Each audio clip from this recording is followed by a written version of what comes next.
हज़रत अनस बिन मालिक रज़ी अल्लाह ताला आप फरमाते हैं मुझे वो दिन भूलता ही नहीं, मैं भुला सकता ही नहीं जिस दिन मेरे नबी पाक मक्के से हिजरत करके मदीना तैयबा तशरीफ़ लाए। हुजूर उस दिन क्या हुआ था, तो हज़रत अनस बिन मालिक फरमाते हैं सारी बीबियाँ छतों पे चढ़ गई, सारी औरतें अपने अपने काम में मसरूफ़ होती हैं, कोई किसी वजह से छत पे चढ़ जाए तो चढ़ जाए, सारी इकट्ठी तब भी चढ़ती हैं जब गली में कुछ और हो, जब कोई अनोखी बात हो। सारी बीबियाँ छतों पे चढ़ गईं, बच्चे दरख्तों के साथ चिमट गए और फरमाते हैं कि 70 के करीब लोग हुजूर की सवारी के आगे थे और बाकी सैकड़ों की तादाद से सवारी के पीछे थे। और फरमाते हैं ये अलग मंजर था। और ये मुस्लिम शरीफ में नारा मौजूद है, मुस्लिम शरीफ में, ये सही मुस्लिम में मौजूद है।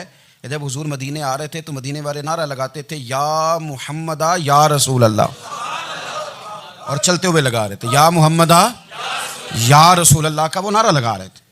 और फिर हज़रत अनस बिन मालिक फरमाते हैं ये दो मंजर ये थे, एक तीसरा मंजर भी था। मदीना शरीफ के अंदर कुछ कबीले थे, आज भी ऐसा होना नहीं चाहिए, ये इस्लाम ना सिर्फ इसको नापसंद करता है बल्कि इसकी तरदीद करता है।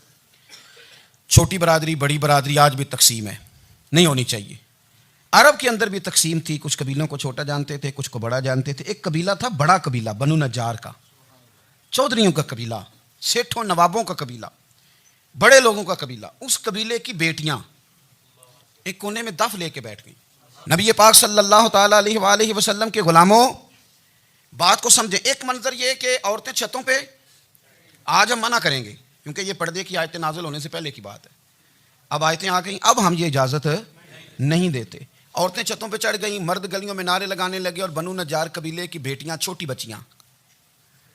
बच्चियां वो एक कोने में दफ लेके बैठ गई और वो पढ़ने लगी तलाल बदरु अलैना। अब तो मिलाद गरीबों में रह गया है, हमारे यहाँ फैशन हो गया है, जब हालात ख़राब होते हैं तो लोग बरकत के लिए मिलाद कराते हैं, और जब अमीर हो जाते हैं फिर उन्हें मिलाद के जायज़ होने की दलील ही कोई नहीं मिलती। फिर वो ये फैशन है, बंदा थोड़ा सा पढ़ जाए ना दो चार चीज़ें तो हर चीज़ को गलत कहना उसकी तबीयत होती। फिर ये फैशन है कि मेरी सोसाइटी नहीं हो गई, किताबें नहीं हो गई, फर्नीचर नया हो गया, दोस्त नए हो गए, तो मज़हब वही पुराना। ओए होए, कोई तरक्की करनी चाहिए, फिर वो तरक्की करते हैं बेचारे। और जिनके पीछे 10 नस्लें और 50 नस्लें मिलाद मनाती आने को तो नहीं, दलील कोई नहीं मिली। सुभान अल्लाह। जिनकी दादी वुज़ू करके खीर पकाती थी 11वीं की, जब अमीर हो जाते हैं तो उन्हें 11वीं पकाने की दलील ही नहीं मिलती। अब आप अमीर हो गए मेरे भाई, आपका फैशन है, ये तबीयत का हिस्सा है। आप चाहते हैं कि मैं वो काम करूं जो दरवेश लोग, सादे लोग नहीं करते। तुम अपने मामलात को बचाने के लिए नारे लगाओ तो तुम्हारे पास सारी दलीलें हैं, लेकिन ये तुम्हारा नसीबा है कि तुम झूठों के नारे लगाते हो। लेकिन ये गरीबों का नसीबा है कि मिलाद वाले रसूल का नारा लगा।